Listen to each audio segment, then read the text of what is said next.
আসসালামু আলাইকুম এভরিওয়ান, কেমন আছেন সবাই? আশা করি তোমরা ভালো আছেন।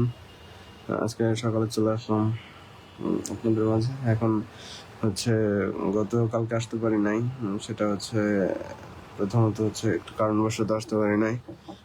আর আজকে জন্য চলে আসলাম। আবার হচ্ছে আজকে সকালে উঠে একটু পরে তারপরে আসছি, যাতে হচ্ছে আসলে সকালবেলা উঠেই হয় কি যে উঠেই ঘুমের তো একটু ফোন হাতে নিলে তারপরে একটু কেমন হয় জানা।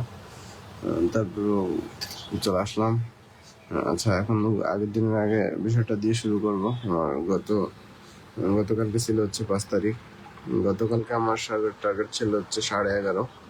দেখেন, 11:30-র মধ্যে আমি অনলি 6.20 পারছি। 5 তারিখের 5 তারিখ গতকালকে 6.20 পারছি অনলি 11:30-র ভিতর, মানে একদম টার্গেটের বাইরে চলে আসছি। আর আজকে হচ্ছে 6 তারিখ। 6 তারিখ আমি আজকে সকালে উঠছিলাম 7:30-এ, বসতে পারছিলাম 7:30 থেকে যে এইটুক পড়া হয়েছে। অলরেডি এখন 10:18 বাজে। তা হচ্ছে এখন মানে একটু বকেয়া পড়া ছিল, এই জন্য ঘুম থেকে উঠে ওটা করে নিছি আগে। আর এখন হচ্ছে আজকের যে টার্গেটটা সাজাবো সেটা হচ্ছে দেখেন, আজকে হচ্ছে 6-9 তারিখ, মানে 6 তারিখ 9 মাস। আজকের টার্গেটটা আমার এখন যেটা সাজাবো সেটা হচ্ছে এখন ধরেন যে আমি 10:30 থেকে বসতে পারলাম।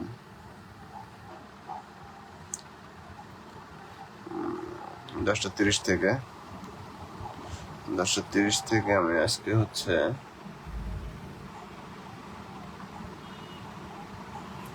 10:30 থেকে ধরুন 3:30,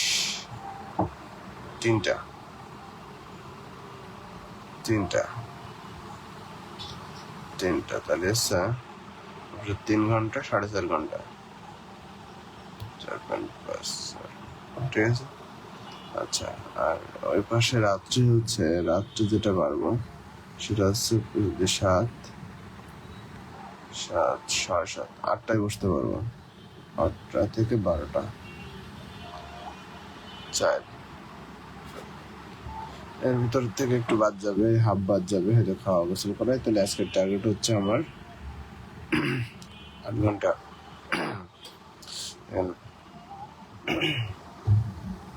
তাহলে হচ্ছে এই আজকে 10:30-এ বসতে পারলাম, 3টা পর্যন্ত করবো ইনশাল্লাহ। এর ভিতরে একটু শুধু খাওয়া গোসল করা, 4:30। এখান থেকে হাফ বাদ দিয়েছি 4।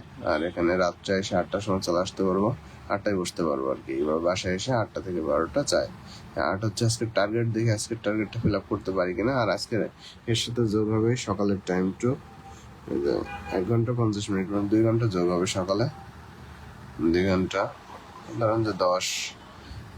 তাহলে আজকে মোট টার্গেট হচ্ছে 10 ঘন্টা। দেখি আজকে কতটুকু পারি। এটা হচ্ছে বিষয়। আর যারা নতুন আসছেন, নতুন দেখছেন, তাদের জন্য এই যে একটা আদর্শ পিলি বুক লিস্ট, এটা দেখতে পারেন, এটা ফলো করতে পারেন দেখে। আর যাদের ভিডিওটা ভালো লাগবে, যারা ভিডিওটা দেখতে চান, তারা পেজটাকে ফলো দিয়ে রাখতে পারেন, লাইক দিয়ে রাখতে পারেন পোস্টে, পেজে। কারণ হচ্ছে যেহেতু ভিডিও করাটা একটু বেশি একটু গোছায় নিতে হয়, করতে হয়। আর আমি লাইভ করি এই জন্য যে আপনারা যাতে রিয়েল বিষয়টা পান, মানে সব জায়গায় রিয়েল জিনিসটা কিন্তু সবাই দেয় না।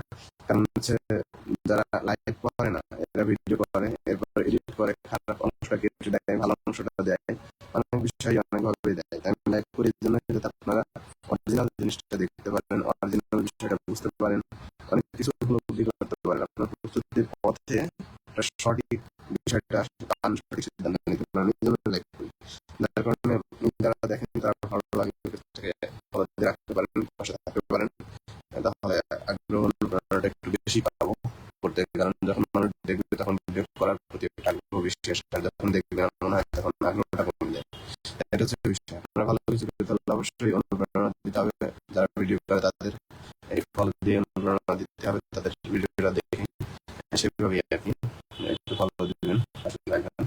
আর হচ্ছে যদি ভালো লাগে, যদি কোনো শুভাকাঙ্ক্ষী থাকে, যদি তার কাছে ভিডিওটা শেয়ার করতে চান, শেয়ার করতে পারেন।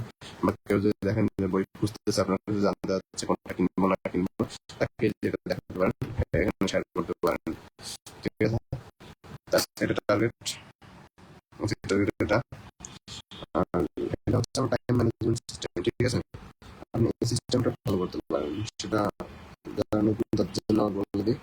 সেটা প্রত্যেক ঘন্টায় আপনি কত মিনিট পড়বেন, নিট পড়া মানে কোনো কথা বলা বা বসে থাকা এটা বাদে নিট কতটুকু পড়লেন। ধরেন যে আপনি টেবিলে বসে আসছেন কিন্তু একটু পড়লেন না, তার মানে ওই ঘন্টাটা কাটা ক্লাস দিতে হবে।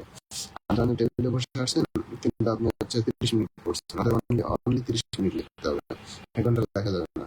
ঠিক আছে? 1 ঘন্টার মধ্যে আপনি ম্যাক্সিমাম কতটুকু টাইম পড়তে পারেন, যদি টানা 1 ঘন্টা পড়তে পারেন কোনো থামাথামি বাদে, তাহলে এখানে 1 ঘন্টা লিখবেন। ঠিক আছে? এইভাবে টাইমটা ম্যানেজ করবেন, তাহলে আমার ফোকাসটা বেশি আসবে। ঠিক আছে? এভাবেই follow মানে পাশে থাকেন। আর যারা পড়তেছেন কমেন্ট করে জানাতে পারেন যে আপনাদের উপকার হচ্ছে কিনা। আমার উপকারের সাথে সাথে আপনাদেরও হবে আশা করি। আর আপনারা আপনাদের কোনো ভাবনা, কোনো জ্ঞান সেটা শেয়ার করতে পারেন, কোনো সিস্টেম শেয়ার করতে, যেমন আমি আমার টাইম ম্যানেজমেন্ট সিস্টেমটা শেয়ার করছি। প্রতিদিন একটা এই যে টাইমটা লিখে নিই, এরপর আমার কাজটা অবশ্য আমি লিখে নেবো, সেটা আমার অবশ্য মানে কি কাজ করবে সেটা আমার একটু নিজে লিখে নিতে হবে না, ওটা লিখে নিয়ে আলাদা জায়গায় পড়া শুরু করে কি কি করবো সেটা করা হয়তো ভিডিওতে আস্তে আস্তে দিব। যেমন আজকে ধরেন যে শুরুতে যেটা পড়বো, আমি শুরুতে বাংলা পড়বো, বাংলা পড়ার পর একটু আমার মেন্টাল অ্যাবিলিটি দেখতে হবে আজকে, দেখবো আজকে একটু মেন্টাল অ্যাবিলিটি দেখবো। এরপর কিছু ইংলিশ একটু লিখবো। এটা আই থিঙ্ক কাজ হয়তো আজকে করবো। বাংলা বেশখানি পড়া আছে, সাধারণ জ্ঞান আছে, সাধারণ জ্ঞান মেন্টাল অ্যাবিলিটি বেশ অনেকটা আছে, আর ইংলিশটা লিখতে হবে একটু। আর যদি আমার সেন্টার ফাইন্যান্স চলে আসছে তোমাদের দিক থেকে একটু ওইদিকে ফোকাস করতে হবে, করবো ওইদিকে একাডেমিক না বললে হয় না। তা এইভাবে হচ্ছে বিষয়টা। আপনাদের কোনো থিঙ্কিং, কোনো হচ্ছে সিস্টেম থাকলে সেটা শেয়ার করতে পারেন, কমেন্টে বলতে পারেন। আসলে এটা শেয়ার করলে না আসলে সবাই উপকার হয়, এটা এমন না। অনেকে এটা ভাবে যে আমি যদি আমার সিস্টেম শেয়ার করি তাহলে অন্যকে আমাকে এগিয়ে যাবে। এবার আপনি এগোতে দেবেন কেন? আপনি আপনার সিস্টেম দিয়ে পরিশ্রম দিয়ে থাকেন, সে আর একটা শেয়ার করুক, আপনি তারটা নেন আর একজন আপনারটা নিন, এভাবে আসলে এগিয়ে দেওয়া। তোমরা দেখবেন না কেউ ফ্রেন্ড সার্কেলে কে কতটুকু পড়ে না পড়ে কেউ কাউকে বলেন না, সবাই বলে পড়ি না হ্যান ত্যান, যার কাছে শুনবেন। কিন্তু আসলে বাস্তব বিষয়টা এই জন্যই আমি লাইক করি, যাতে আসলে আপনি বাস্তব বিষয়টা দেখতে পারেন, জানতে পারেন।